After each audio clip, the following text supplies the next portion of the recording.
ओम श्री परमात्मने नमः। श्रीमद्भगवद्गीता अथ द्वितीयोऽध्यायः।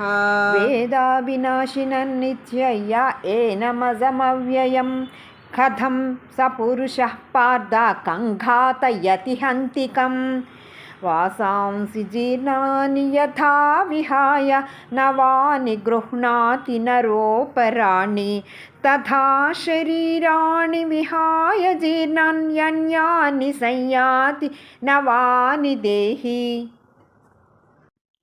ఓ పార్థ, ఈ ఆత్మ నాశరహితము నిత్యము అని, జనన మరణములు లేనిదని, మార్పు లేనిదని తెలుసుకున్న పురుషుడు ఎవరిని ఎలా చంపిస్తాడు, ఎవరిని ఎలా చంపుతాడు?